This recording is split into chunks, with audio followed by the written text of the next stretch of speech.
Shalom, Ruchim Habayim. Welcome to Sheve'im Pani LaTorah, to 70 Faces of the Torah, and also Sulam Yaakov.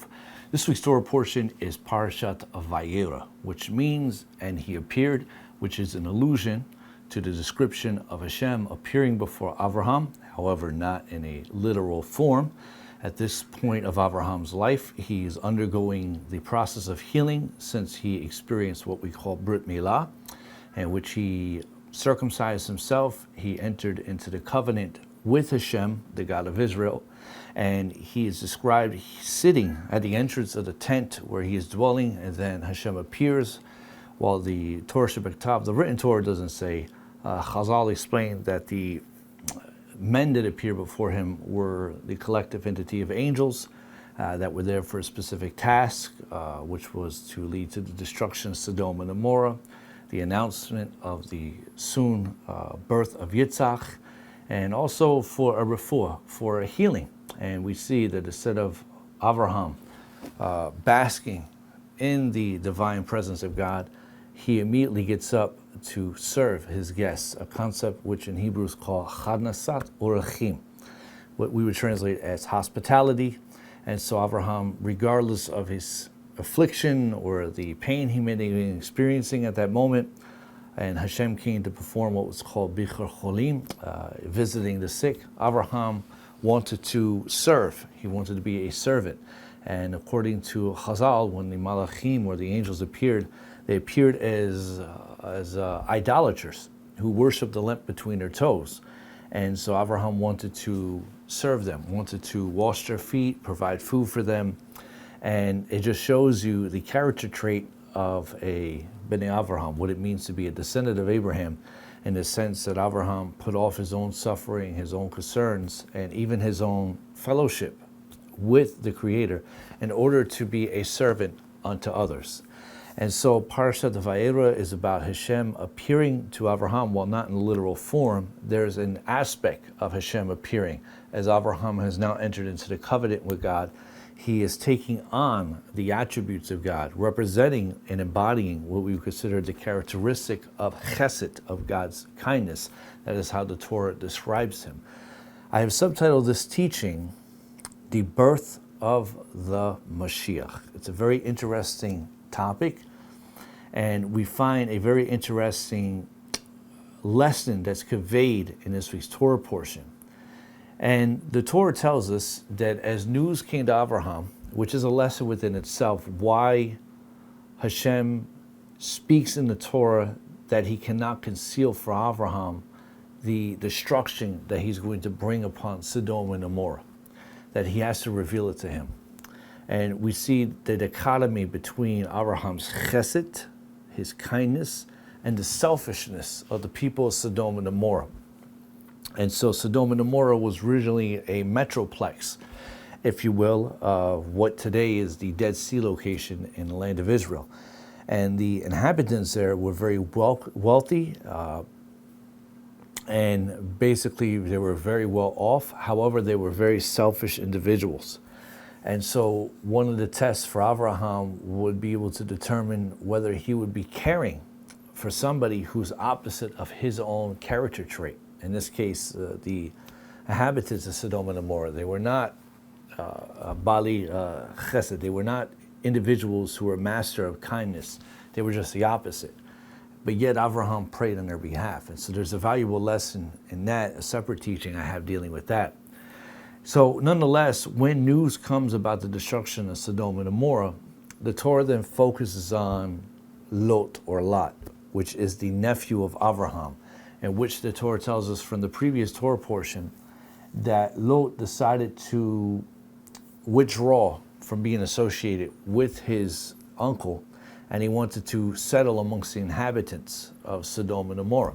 He wanted to basically benefit from the wealth that Abraham was able to amass through God's blessing, took it as if it was his own, and to settle amongst the selfish inhabitants, the debaucherous society that Sodom and Gomorrah was made up of. And so when it comes time for the destruction of Sodom and Gomorrah, Lot was advised by the Malachim, the angels, that he needed to take his family and he needed to flee. And there the Torah tells us that in the midst of them fleeing, that Lot's wife, she turned behind to look, and she was miraculously turned into what we know as a pillar of salt. We read here in Bereshit, Genesis chapter 19, verse 26, Vatabet ishto me'acharav. His wife turned around, and vahi nitziv melach. She became a pillar, a melach of salt. Now this is very interesting, and we have to ask the question, why does the Torah bother recording this information? What significance does this have to you and me in our day-to-day lives? Now I want to point something out here regarding the grammar of the Torah. While many translations will mention Lot's wife turned around, right? The Hebrew does not technically say that. The Hebrew says, Vatabet, that his wife, Ishto, his wife, she gazed, Me'acharav, from behind him. So the him here is Lot. But what does that mean, that she gazed from behind her husband? Now, if you wanted to be more technically accurate, the Torah could have said, Ishto habita me'achorecha, that his wife looked behind her, like she turned around, right? She turned around, and then vahi nitziv melach. Then she became a pillar of salt. And this is also a very important understanding of Torah that I point out many, many times, is that when you look at translations, the nuances, even in how grammar is rendered in the text, you're losing up to 90% of contextual information inside of a translation. You're not picking this up outside of another vernacular. So what is this all about? And what makes the difference whether the Torah renders it grammatically accurate or not? Why was Lot told not to look behind while Sodom and Gomorrah was being destroyed? Why couldn't he look at the destruction? Not that it's something one would celebrate. I'm sure it would have been a very dreadful sight. But why was he told not to look behind? We go here to Genesis 19:17. There it says, Vayhi kechotzi amotam hachutza vayomer himale el nafshecha, and it was as the angels took them out, that one said, flee for your life. Al tabit acharecha, do not look behind you. Va'al ta'amod b'chol hakikar, and do not stop, literally stand, anywhere in the kikar, the plain, okay, the valley. Hahara himatel, rather you need to flee to the mountain. Pen tisafeh, least you be swept away, right? At least you're destroyed as well. Now, if we look at the most basic approach to interpreting this verse, we look at Rashi, and Rashi, based on the Midrash, explained the reason why Lot was warned not to look behind himself while Sodom and Gomorrah was being destroyed is because his salvation was linked to the merit of Abraham. And if it was not for the merit of Abraham, he would have been destroyed with the rest of the inhabitants of Sodom and Gomorrah.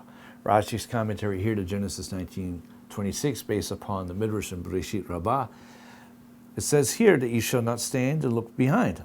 Why is that? Because you sinned with them. However, uvzichut Avraham ata nitzal, but because of the merit of Avraham, you were being rescued. And therefore, it is not fitting that you should witness their doom while you escape.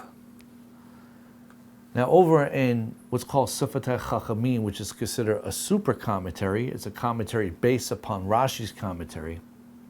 Sifatei Chachamim commented by pointing out that when Avraham prayed in this week's Torah portion on behalf of the inhabitants of Sodom and Gomorrah, in which he asked Hashem to preserve them, only if there can at least be found 50 tzaddikim, 50 righteous people located in the metroplex of Sodom and Gomorrah. Sifatei Chachamim mentions Abraham's prayer of 50 tzaddikim divided by the 5 cities, or really the two major cities of Sodom and Gomorrah, than the three suburbs which make up a metroplex of 5, that concept of 50 being divided by 5 alludes to the concept of a minyan or a quorum, right? Because 50 divided by 5 is 10. Therefore, Abraham was telling Hashem, or asking Hashem, if you're able to find at least a minyan, at least 10 righteous people in the metroplex of Sodom and Gomorrah, would you please prevent its destruction? However, as we learn from this week's Torah portion, there were not 10 righteous people found. In fact, there was less than that. It was only one. And that individual barely escaped by the skin of his tuchus, which was Lot.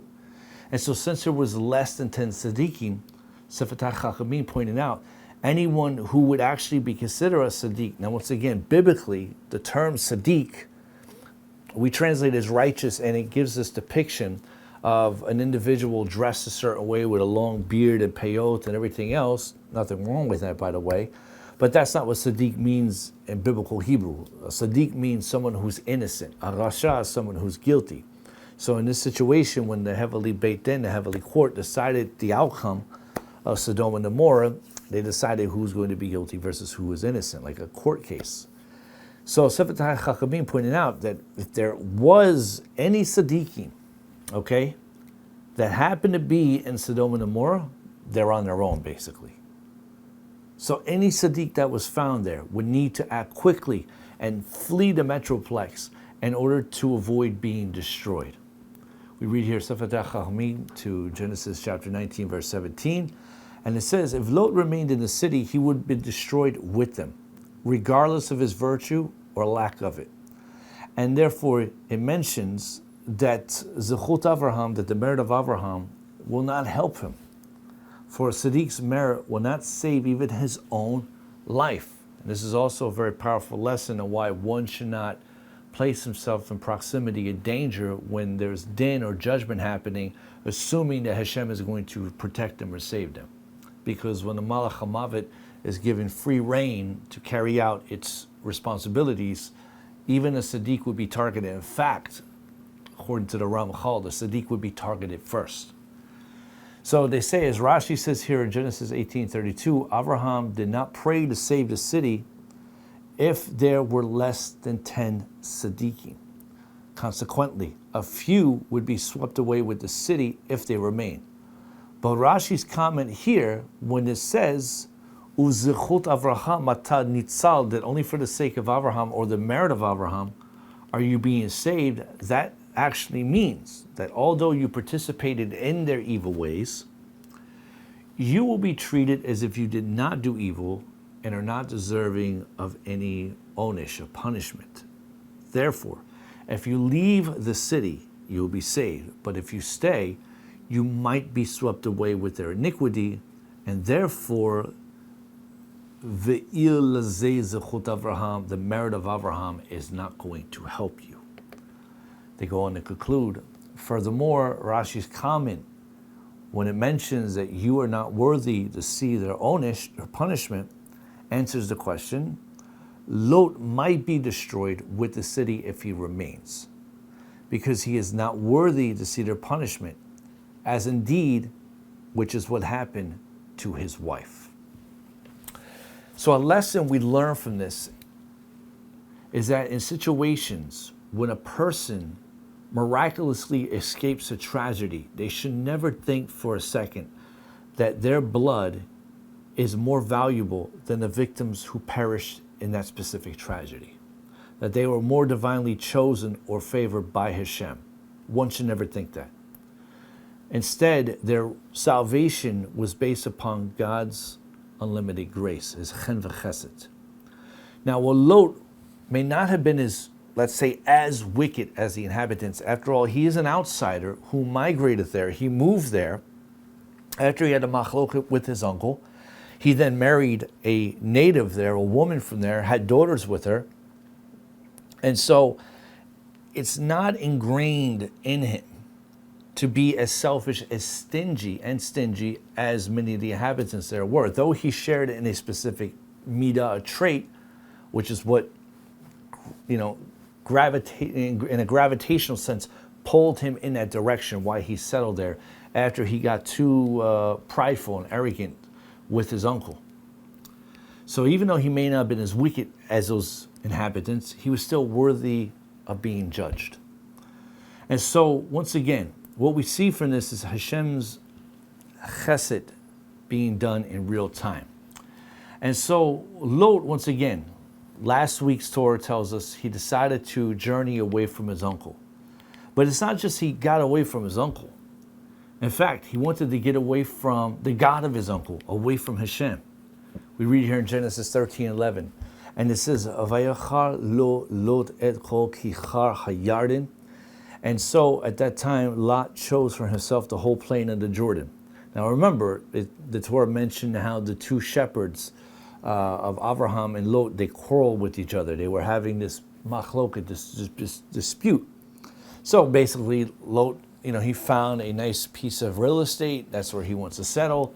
And then the Torah says, Vayisa Lot mikedem. And Lot journeyed from the east. And therefore, Vayipardu ish ma'al achiv, and thus they parted one from his brother. That's also interesting that that's rendered in the feminine tense, describing the quarrel of Lot with his uncle Abraham as a feminine form of energy, like a cat fight, much like women arguing over a boyfriend or some shtuyot like that. That's exactly how the Torah is describing the energy of Lot, very much in the feminine. I'm all about me receiving, where Abraham is about giving. So we see here, it says, Vayisa Lot mikedem.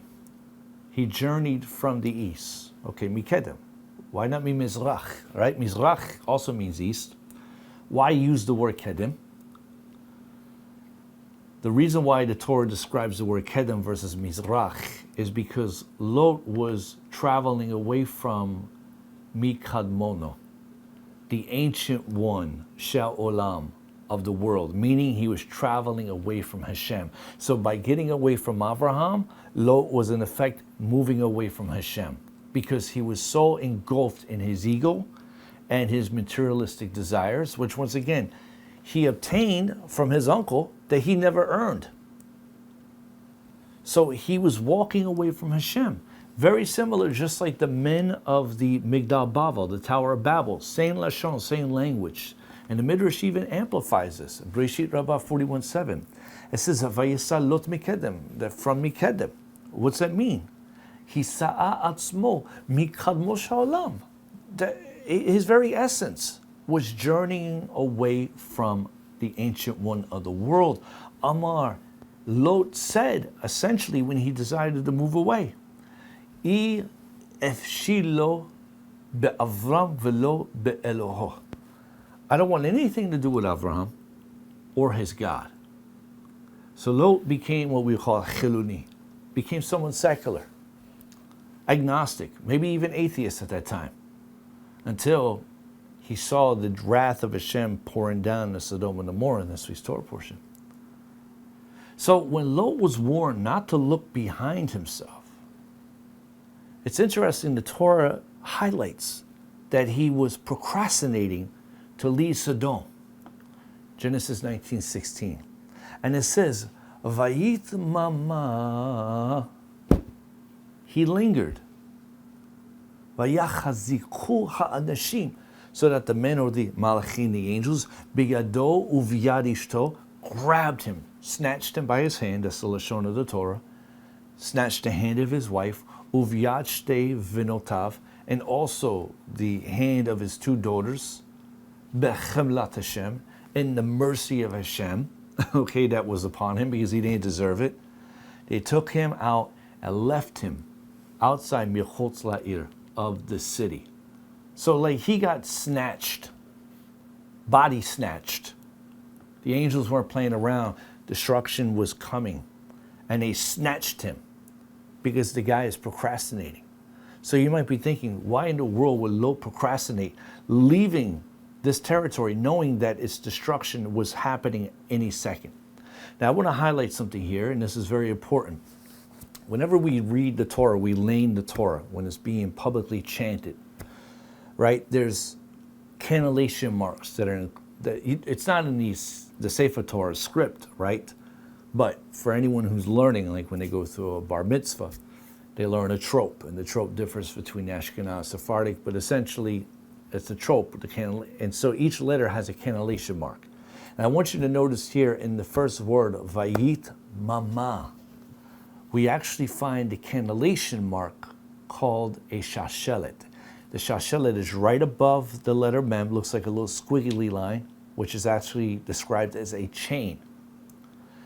And so the Shashellet, it represents a chain, but when the Baal Koreh, the reader of the Torah, is reading it, it sounds like a siren. At least 3 times they're supposed to kind of utter the word. Vayit Mama. It's supposed to have that kind of sound to it. Now, what's fascinating about this is that the Shashellet trope, it only appears 4 times in the entire Torah. The first time is here in Genesis 19:16.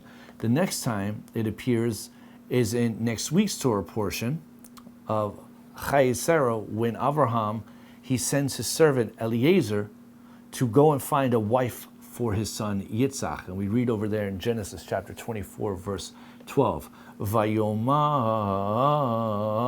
Adonai Elohei Adoni Avraham. He said, Hashem, God of my master, Avraham, may you so arrange it for me this day, Hayom Lefnai Vayom, Lefnai Hayom, Va'aseh Chesed, to do kindness, Im Adoni Avraham, with my master Avraham. When Eliezer prayed to Hashem for divine heavenly assistance in finding a wife for Yitzhak, the Torah used the Shashellet trope in the word of Vayomar. Why? Because this indicated Eliezer prayed to Hashem with a sense of urgency. This very mission he's on depends upon everything. The next time the Shashellet trope appears is over in Parashat Vayeshev, where the Torah describes Yosef refusing to have sexual relations with Eshet Potiphar, or Potiphar's wife. We read in Genesis 39, verse 8. She has him grasped by the clothes. She's all over him. And the Torah says, Vayimain. He adamantly refused. Vayomer. And he said, El Eshet Adonav, to his master's wife, Hein Adoni lo yeda iti. Look, with me here, my master concerns ma b'bayit, himself about nothing in the house. Asher yesh lo natan biyadi, and whatever he has placed in my custody. The last location where the Shashellet trope appears is over in Parashat Sav, in the Chumash of Vayeira, the book of Leviticus, where the Torah described the consecration of the Kohanim. We read in Leviticus 8:23. Vayishchat vayachach Moshe midamo vayitin el tinuch ozen Aharon. He slaughtered it, sheched it, and Moshe took some of its blood and placed it upon the middle part of Aharon's right ear, upon the thumb of his right hand, and upon the big toe of his right foot. Now, since the Shashellet represents a chain, it indicates that each of these 4 verses are connected. But how are they connected? What is the Torah trying to convey to us? What is the lesson? Now, in the case of Abraham's servant Eliezer, who was trying to find a wife for Yitzhak, the Shashellet trope indicated that the entire existence of Abraham's seed was dependent upon Eliezer's mission. And once again, when the Shashellet appears, Eliezer is praying to God. Vayomar, and he said, Hashem Elohei Adoni, Hashem, God of my master, Abraham. He's praying with a sense of urgency. He knows that the legacy of Abraham depends upon him finding a wife for Yitzhak. If he cannot find a wife for Yitzhak, the Abrahamic legacy dies. Likewise, with Yosef, Yosef was chosen to continue the mandate given to Abraham. Yosef was not the firstborn, okay, of Yaakov's children. Reuven was, but yet Reuven was not chosen. Yehuda was not chosen, nor were any of the older brothers chosen. Rather, Yosef was chosen. And as a young Jewish man living in Mitzrayim, Yosef was presented with an opportunity to have an ongoing affair with the wife of Potiphar. He was already entrusted with overseeing this man's entire household. And therefore, he could have got away, who knows for how long, right? And he could have lived the rest of his life with this man's wife. However, realizing the legacy of Abraham depended upon him, where he was in a place of personal exile and darkness, Yosef adamantly refused to have any sexual relations with the wife of Potiphar. Vayeira, he sounded the alarm.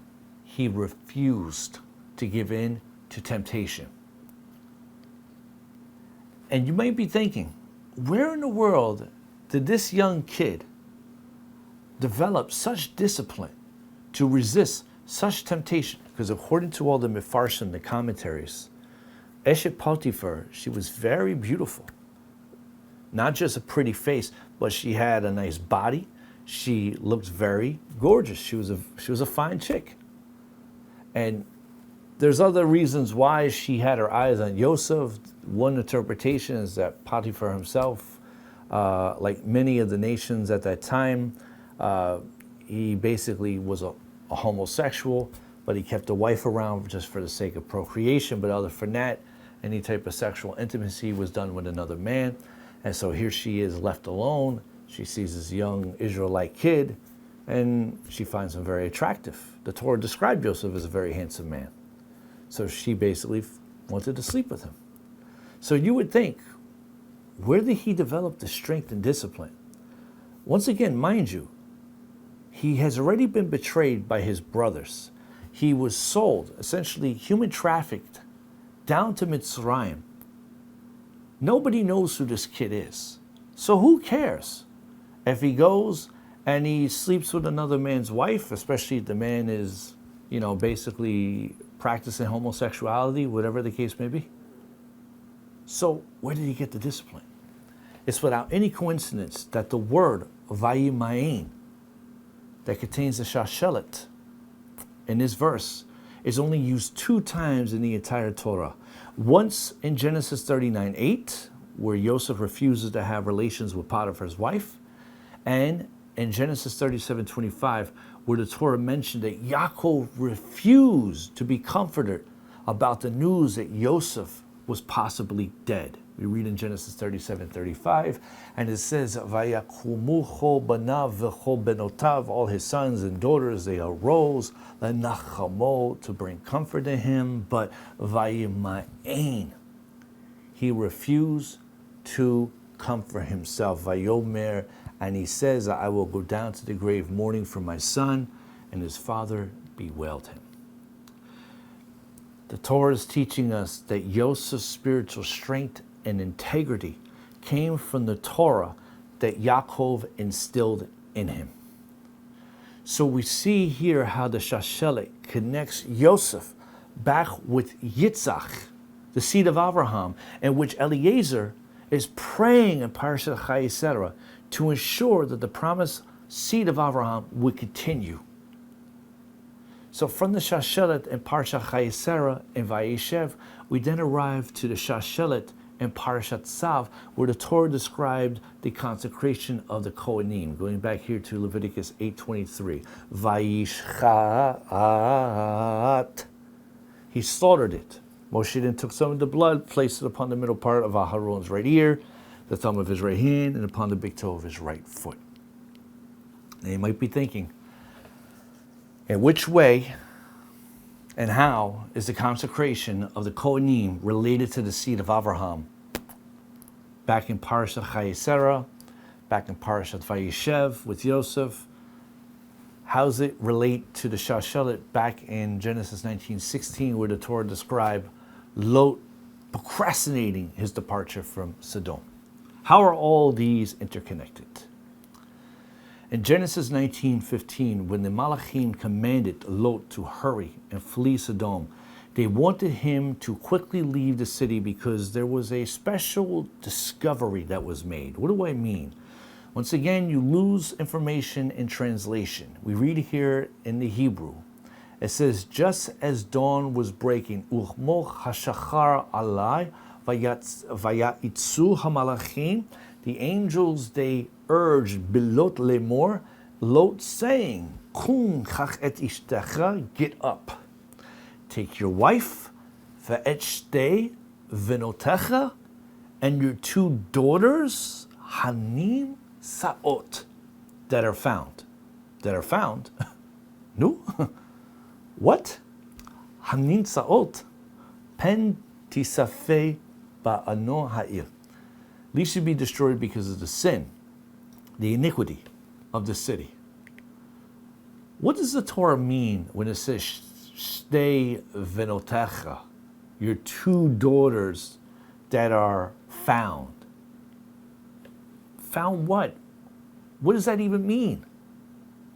The word matzah, not matzah like we eat, but matzah with the aleph at the end, from hanim saot, it means discovery, to discover something.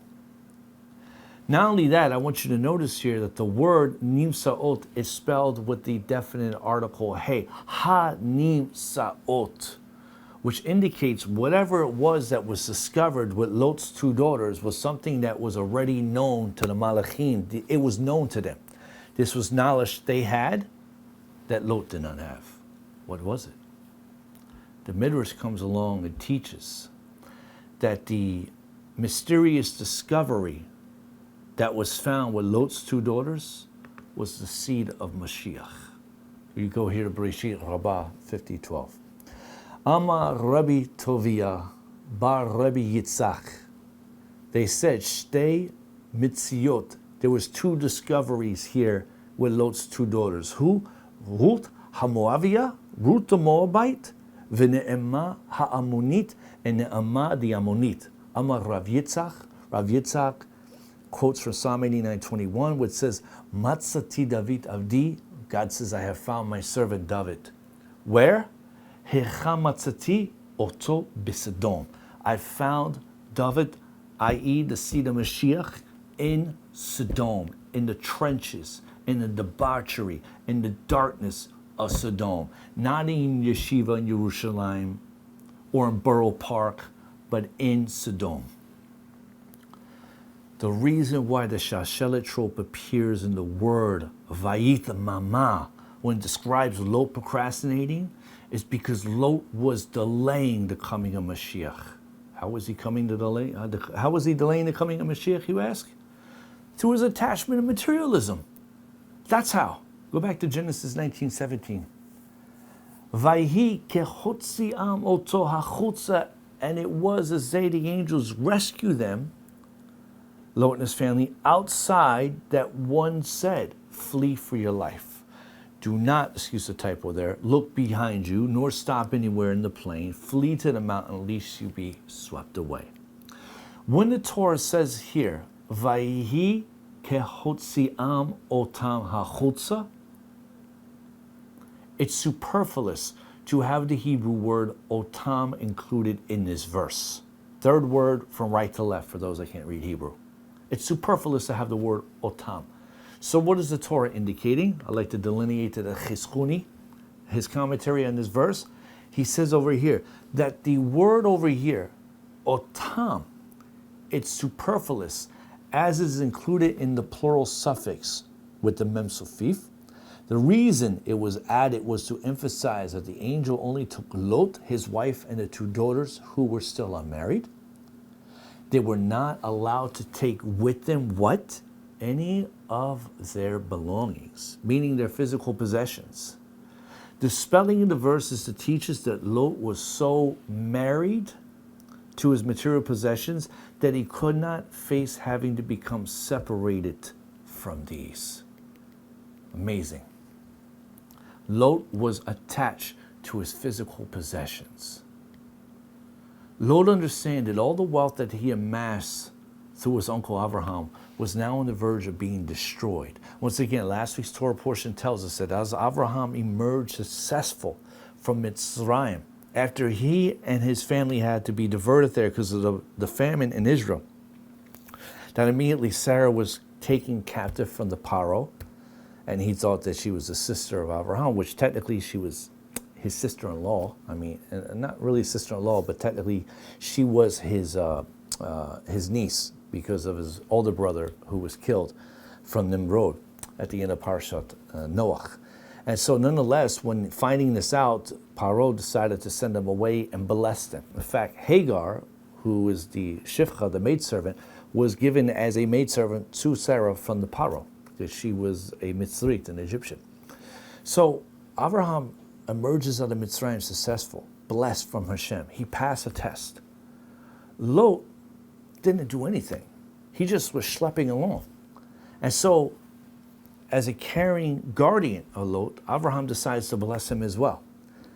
All the blessing that Lot got, he got too big-headed. He became what we call Baal Gaiva, an arrogant, pompous, prideful fool. And he separated from Abraham. Not just separating, but separating himself from Hashem. So he took all the wealth that he had and relocated to Sodom and Gomorrah, where a part of his character trait resembled the selfishness of those people. And so now, as that place is getting ready to be destroyed with all its wealth, Lot is having a hard time departing from it. That means that all the wealth that he got from his uncle was now on the verge of being destroyed.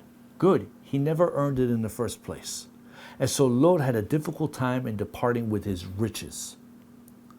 And so the Shashellet in the word of Vayeira was really a warning to Lot to hurry and leave the city before he risked having the seed of the Mashiach destroyed.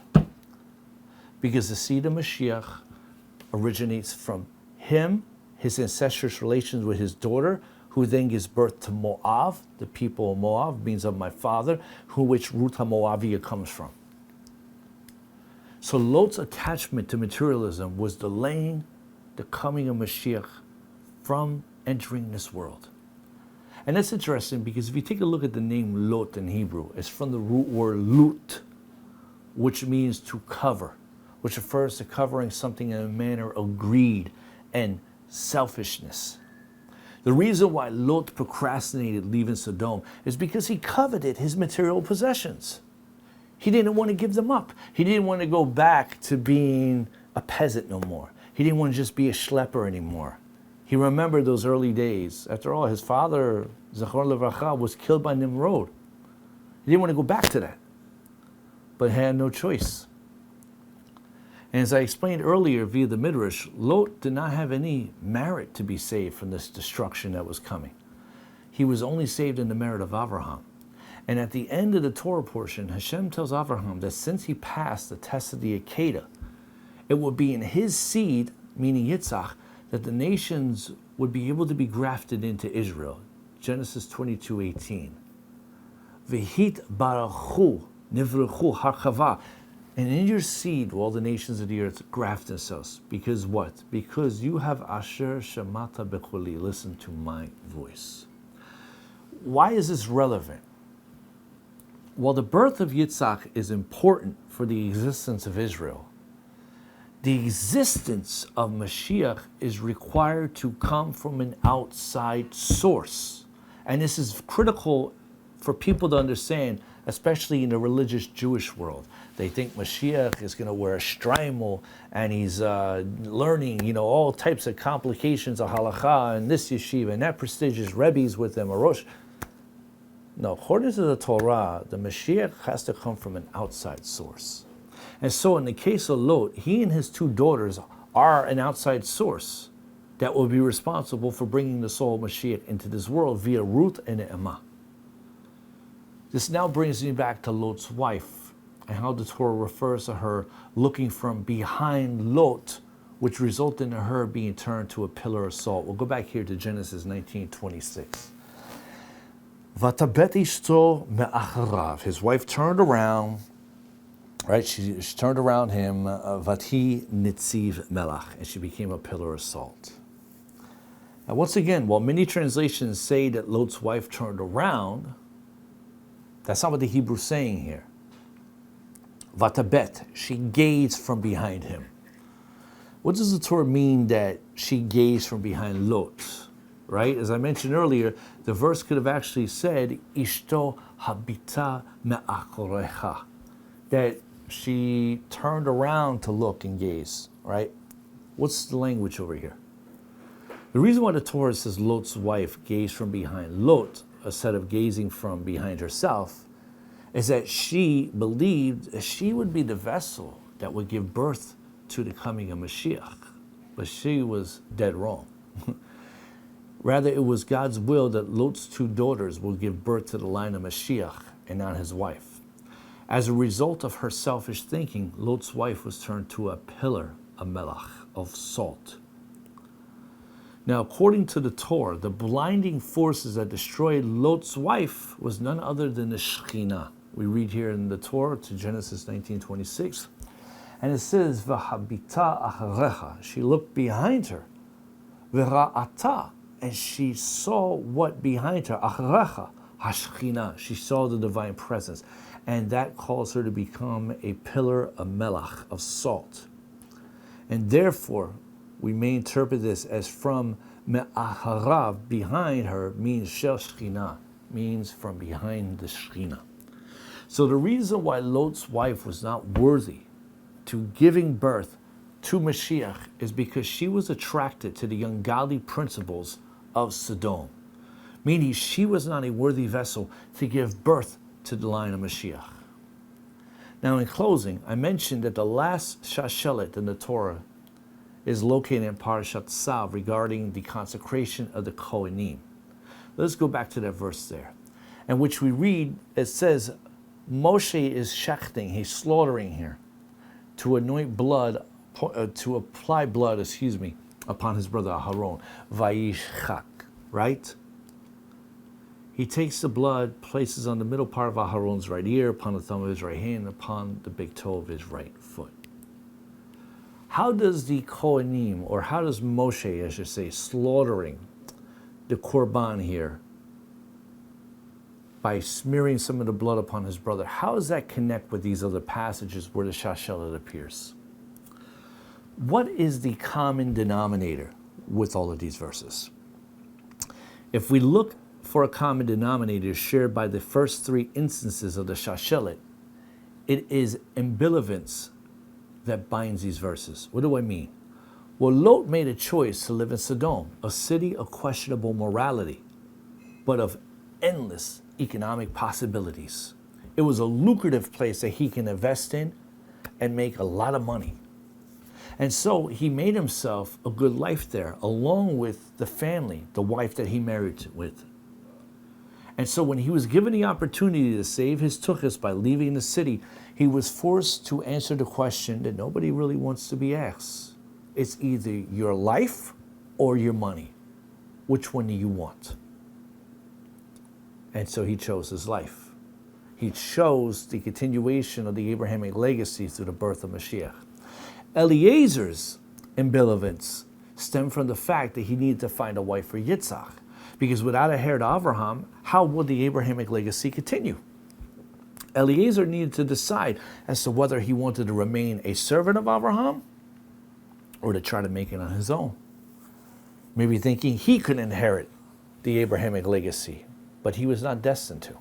And that's why he begged and pleaded with Hashem. Yosef, Torah tells us that he was rejected from his family. He was trafficked into Mitzrayim.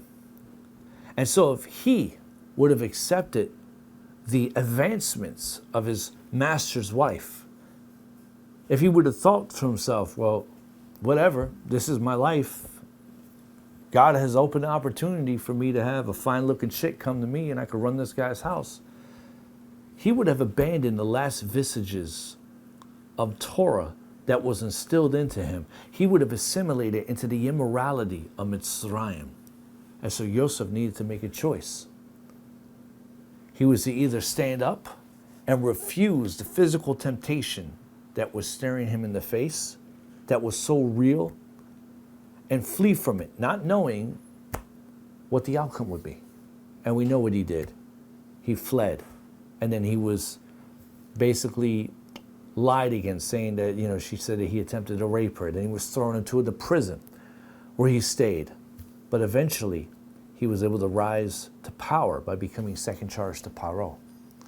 And so in each of these instances, the Shashellet reveals the inner turmoil everyone struggled with. But what about the Shashellet here in Parashat Tzav?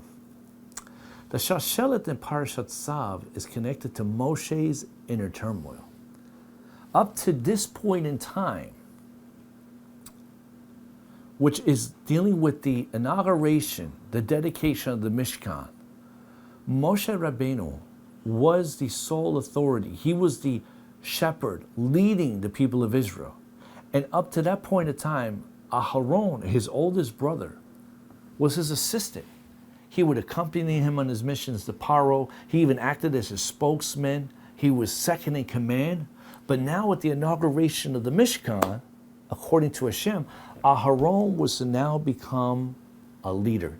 He was to fulfill a new leadership role in his own right. He would no longer be in the shadow of his younger brother Moshe. He would be able to do what Moshe would not be able to do. He would preside over the daily korbanot in the Mishkan, over the daily avodah. And so he would mediate the worship of the people, sacred service to Hashem. On Yom Kippur, he will perform the service that would secure atonement for the people from their transgressions. So no longer in the shadows of Moshe, Aharon was now going to become his own revered leader in that sense. He would become known as the Kohen HaGadol, the high priest. And so Moshe's inner struggle is conveyed by the Shashellet, meaning Moshe is about to induct his oldest brother into an office that he himself would never be able to have. And therefore the Shashellet stands over the very last sacrifice Moshe would ever offer. Vayishchat. It's not just Moshe shechting an animal to apply the blood to his brother, but it's also about Moshe shechting his own ego, his own inner Yetzer Hara. He has to deny himself. So what is it that the Torah is trying to convey to you and me? What lesson are we supposed to learn from this? Very simple. The Torah is asking us, are we preventing the coming of the Mashiach? Are we attracted to our material possessions? Are we attached to our positions that we don't want to give them up? That we're procrastinating because we don't want to depart from a certain thing? If we have a difficult time, a struggle with giving up positions, recognition, possessions, etc., then guess what, friends? We are delaying the coming of the Mashiach. And I hate to break it to all the religious individuals out there. God bless you. But Mashiach is not birthed or born out of a very righteous, prestigious atmosphere. The soul of Mashiach comes from darkness. It comes from one's inner turmoil and struggle. Like the Torah teaches us, Lot made a mistake. He departed from his uncle. He departed from Hashem. And in exchange for his material wealth, he was able to gain spiritual riches. And so the same thing is with you and I. What are we attached to? What are we holding on to? Are we preventing the coming of Mashiach? We live in a world right now in which people are watching the economic situation, the wealth gap spread further and further, where you either just have rich and you have poor. The talks about middle class, politics, this, that, paper fiat, right? That's all the talk that's going on. Job markets, liquidity issues, et cetera, et cetera. So if Hashem has to engineer the world to operate at that level, to get people to deny their ego, so be it. The question is, what are you going to do? Are you going to let it go? Or are you going to hold on to it? Are you going to be swept away in the destruction of something that Hashem has to unleash in this world, or are you going to be preserved? That's a question that only you can answer. So with that said, Chavarim, that's going to bring me to an end for my teaching on Parashat Vayeira. And once again, if our organization is a blessing to you, you'd like to support us, you can find the link directly below the video's description. We appreciate everyone's support and your prayers. If you have any questions regarding the topic or material that I covered in this Torah portion, feel free to send me an email, rabbi@70facesoftorah.com. I do answer those emails in the order that they arrive in. Until next time, Chavarim, may the God of Avraham, Yitzhak, and Yaakov bless you and your family. Shalom and Golden.